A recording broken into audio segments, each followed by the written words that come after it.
70 और 80 के दशक के एक संजीदा अभिनेता जिन्होंने 100 से ज्यादा फिल्मों में काम किया। अर्थ, कर्ज और बुलंदी जैसी बेमिसाल फिल्मों में काम करने वाले और अपने अभिनय से लोगों का दिल जीतने वाले, नेचुरल एक्टिंग के लिए जाने जाने वाले, साधारण शक्ल सूरत वाले इस अभिनेता को देखकर लोगों को लगता था कि वो उन्हीं के बीच का कोई है।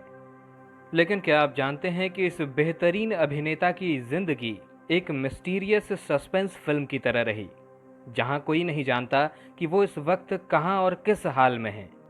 क्या आप इस बात पर यकीन करेंगे कि बॉलीवुड में काम ना मिलने पर उन्होंने न्यूयॉर्क में एक टैक्सी ड्राइवर की नौकरी की और अब वो सालों से गुमशुदा हैं। और क्या आप यकीन करेंगे कि अमेरिका के एक पागल खाने में उन्हें लंबा समय गुजारना पड़ा, जहां उनकी सुध लेने वाला कोई नहीं था और उनके अपनों ने ही उनकी जिंदगी तबाह कर दी। आज की कहानी में हम अभिनेता राज किरण की जिंदगी से पर्दा उठाएंगे और बताएंगे आपको बहुत कुछ। आप बने रहिए हमारे साथ हमारे चैनल वारिधि मंथन पर। अगर आप नए हैं तो हमारे चैनल वारिधि मंथन को सब्सक्राइब जरूर कर लें, साथ ही साथ बेल आइकन दबा दें ताकि ऐसी ही अनसुनी कहानियां हम आपके लिए लाते रहें। अभिनेता राज किरण, जो कि ढेर सारी फिल्मों में नजर आए लेकिन अचानक गायब हो गए और उनको लेकर कई तरह की कहानियां सामने आई, तो अभिनेता राज किरण किस हाल में और कहां हैं, इस पर होगी आज बात। राज किरण, जिनका पूरा नाम था राज किरण मेहतानी, बहुत ही साधारण लुक और शांत से दिखने वाले ये अभिनेता जिन्होंने 100 से ज्यादा फिल्मों में काम किया, लेकिन जब काम मिलना बंद हुआ तो डिप्रेशन में चले गए और एक दिन अचानक गायब हो गए। कुछ समय बाद उनके एक मेंटल हॉस्पिटल में होने की बात सामने आई, लेकिन अगले 10 साल तक वो फिर से गायब रहे। फिर अचानक अभिनेता ऋषि कपूर ने उन्हें अमेरिका में ढूंढ निकाला, मगर वो फिर से गायब हो गए। क्या कहानी थी अभिनेता राज किरण की और क्यों ये एक मिस्टीरियस सस्पेंस फिल्म की तरह उलझी हुई है, जिसे सुनकर कोई भी हैरान हो जाता है। राज किरण का जन्म 19 जून 1949 को बंबई में एक सिंधी परिवार में हुआ था।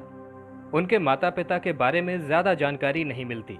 साल 1975 में 26 साल की उम्र में उन्होंने अपना एक्टिंग डेब्यू किया, BR इशारा की फिल्म कागज की नाव से। अपनी इस पहली फिल्म में राज किरण जब पहली बार सिल्वर स्क्रीन पर नजर आए तो वो किसी बीच पर बैठे हुए थे और उनके आसपास ढेरों सवाल थे जिससे वो घिरे हुए दिखाए गए थे, और यही हुआ उनकी आगे की निजी जिंदगी में।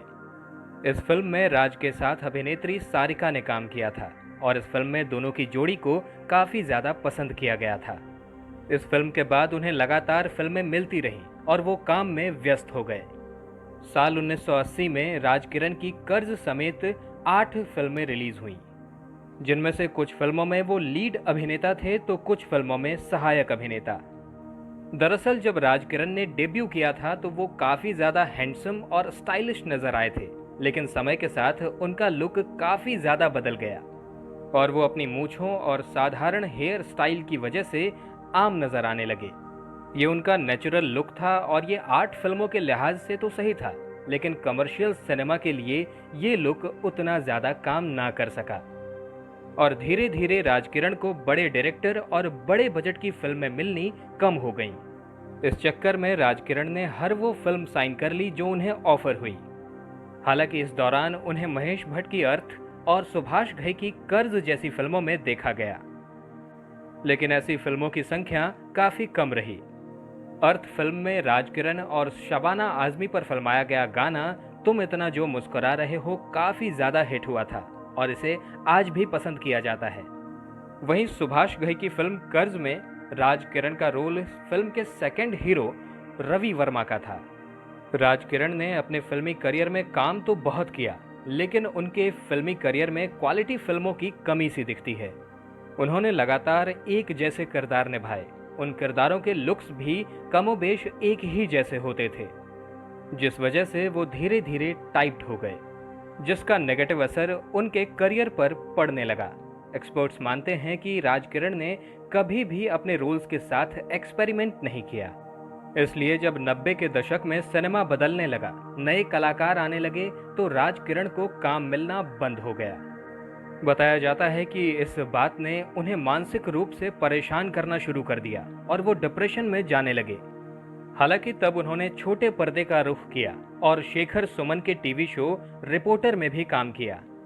लेकिन फिर काम की कमी की वजह से आर्थिक परेशानियां खड़ी हो गईं और घर में झगड़े शुरू हो गए।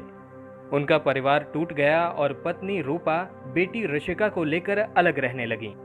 जाहिर है इसका राजकिरण की जिंदगी पर काफी गहरा असर पड़ा था, लेकिन वो फिर भी अपने काम पर फोकस करने में लगे हुए थे। साल 1996 में दिलीप कुमार के डायरेक्शन में बन रही फिल्म कलिंग में राजकिरण को कास्ट किया गया, लेकिन बताया जाता है कि मानसिक परेशानियों से जूझ रहे राजकिरण ने इस फिल्म को बीच में ही छोड़ दिया और ये उनके करियर की आखिरी फिल्म साबित हुई। इसके बाद खबर आई कि फिल्मों में काम ना मिलने की वजह से राजकिरण अपने भाई गोविंद मेहतानी के साथ न्यूयॉर्क चले गए और उनके बिजनेस को खड़ा करने में काफी ज्यादा सपोर्ट किया। लेकिन बाद में किसी मजबूरी की वजह से उन्होंने टैक्सी ड्राइवर की नौकरी ज्वाइन कर ली और उन्हें टैक्सी चलाते हुए भी देखा गया। फिर कुछ समय बाद वो वापस भारत आए। वो साईं बाबा से मिलना चाहते थे। हो सकता है कि वो अपनी परेशानी को कम करने के लिए और उसका उपाय ढूंढने के लिए साईं बाबा से मिलना चाहते हों। लेकिन यहाँ जो हुआ वो और भी ज्यादा निराशाजनक था। साईं बाबा से मुलाकात करने के लिए राजकिरण बेंगलुरु पहुंचे, लेकिन ज्यादा भीड़भाड़ के बीच वो साईं बाबा से मिल नहीं पाए। इवेंट खत्म होने के बाद उन्हें साईं बाबा के चैम्बर की दीवार फांगते हुए पकड़ा गया। जब लोग राजकिरण को दीवार से नीचे उतारने के लिए वहां पहुंचे तो राजकिरण काफी ज्यादा एग्रेसिव हो गए और मारपीट तक करने लगे। अगले दिन अखबारों में ये खबर छप गई कि राजकिरण साईं बाबा को मारना चाहते थे। इस घटना के बाद उन्हें लोकल पुलिस ने जेल में बंद कर दिया। इन सब के बीच उनकी मानसिक स्थिति और ज्यादा खराब हो चुकी थी। इन सब के बीच ये खबर आई कि उन्हें मुंबई लाकर भाईखला के मसीना मेंटल हॉस्पिटल में भर्ती करा दिया गया। यहाँ अस्पताल में महेश भट्ट और शबाना आजमी जैसी कई फिल्मी हस्तियां उनसे मिलने पहुंची। महेश भट्ट ने राजकिरण का जिक्र करते हुए एक इंटरव्यू में बताया था कि फिल्म अर्थ के दौरान राजकिरण से उनकी बहुत अच्छी दोस्ती हो गई थी, क्योंकि राजकिरण बहुत ही खुश मिजाज इंसान थे। लेकिन जब महेश भट्ट उनसे हॉस्पिटल में मिलने पहुंचे तो वो हैरान रह गए। पुराना राजकिरण जैसे गायब हो गया था। भाईखला के उस अस्पताल में एक उदास आंखों वाला आदमी था जिसने परिस्थितियों से जैसे हार मान ली हो। महेश भट्ट ने बताया कि मेंटल असाइलम से निकलने के बाद राज उन्हें फोन कर रहे थे। वो फिल्मों में काम चाहते थे। महेश भट्ट ने बताया कि उन्होंने कोशिश भी की, लेकिन इंडस्ट्री में एक बार किसी के हिंसक या मानसिक रूप से बीमार होने की खबर फैल गई तो उसे कोई काम नहीं देना चाहता। इसीलिए राजकिरण को इंडस्ट्री से कोई मदद नहीं मिली। इंडस्ट्री में काम ना मिलता देख राजकिरण अपने भाई गोविंद के साथ वापस न्यूयॉर्क चले गए। इसके बाद अगले 10 साल तक उनकी कोई खबर नहीं मिली। लोगों को यह भी नहीं पता था कि राजकिरण जिंदा भी हैं या नहीं। ऐसे में फिल्म इंडस्ट्री से उनके दोस्तों ने राजकिरण को ढूंढना शुरू किया और अभिनेत्री दीप्ति नवल ने उन्हें ढूंढने के लिए एक फेसबुक पोस्ट लिखा।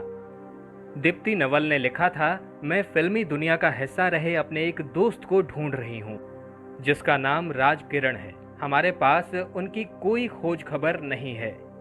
आखिरी बार उन्हें न्यूयॉर्क सिटी में कैब चलाते हुए देखा गया था। अगर किसी को इस मामले में कोई खबर मिले तो प्लीज हमें बताइए। प्रकाश झा के करियर की पहली फिल्म हिप हिप हुर्रे में दीप्ति नवल ने राजकिरण के साथ काम किया था, जिसके बाद दीप्ति और राजकिरण अच्छे दोस्त हो गए थे। दीप्ति के उस पोस्ट पर उस समय तो किसी ने कोई जानकारी नहीं दी, लेकिन कुछ समय बाद 2011 में ऋषि कपूर जब अमेरिका गए तो वहां जाने पर उन्हें राजकिरण की याद आई, क्योंकि दोनों ने एक साथ फिल्म कर्ज में काम किया था। ऋषि चाहते थे कि किरण को फिर से ढूंढा जाए और उन्हें फिल्मों में वापस लाया जाए। ऋषि को यह बात पता थी कि राज के भाई गोविंद न्यूयॉर्क में रहते हैं। उन्होंने गोविंद को फोन किया और राज के बारे में पूछा। इससे उन्हें जो पता चला वो सुनकर ऋषि कपूर हैरान रह गए। ऋषि कपूर ने अपने एक इंटरव्यू में बताया था कि जब गोविंद से बात हुई और उन्होंने कहा कि राज जिंदा है तो मेरी सांस में सांस आई थी। उन्होंने कहा कि मुझे पता चला कि राज एटलांटा सिटी के मेंटल हॉस्पिटल में भर्ती हैं, जहां उनका इलाज चल रहा है। वो उसी संस्थान में काम करके अपने इलाज का खर्च भी निकालते हैं। जो शख्स कभी स्टार हुआ करता था, उसे ऐसी हालत में देखना बहुत दिल दुखाने वाला है। ऋषि ये भी बोले कि मैं जल्द राजकिरण को भारत वापस लाऊंगा और ये तय करूंगा कि वो अपनी जिंदगी आराम से जी सके। बाद में ये खबर भी साथ आई कि उनकी पत्नी और बेटी पहले तो साथ थे, लेकिन बाद में दोनों के धोखे की वजह से राजकिरण की ये हालत हुई और बाद में उन्हें मेंटल हॉस्पिटल में भी भर्ती करवाना पड़ा। लेकिन कहानी में बड़ा ट्विस्ट तब आया जब राजकिरण की बीवी रूपा और बेटी ऋषिका ने यह बात बताई कि ऋषि अंकल के दावे में सच्चाई ही नहीं है। ऋषिका ने बताया कि वो अपने पिता राजकिरण को खुद 10 सालों से ढूंढ रही हैं और न्यूयॉर्क सिटी पुलिस इसमें उनकी मदद कर रही है। साथ ही अपने पिता को ढूंढने के लिए उन्होंने एक प्राइवेट डिटेक्टिव भी रखा है। परिवार की इस दलील में कितनी सच्चाई है, ये कहना तो मुश्किल है। राजकिरण के गायब होने के बाद उनकी फैमिली से हमेशा राजकिरण के बारे में पूछा जाता था, लेकिन उनकी फैमिली ने हमेशा एक ही बात कही कि उन्हें उनके बारे में कुछ भी पता नहीं है। ऐसे में हम आपसे गुजारिश करते हैं कि अगर राजकिरण के बारे में आपके पास किसी भी तरह की कोई जानकारी हो तो हमें कमेंट बॉक्स में ज़रूर बताएं, जिससे राजकिरण की मदद की जा सके और वो एक अच्छी ज़िंदगी जी सकें।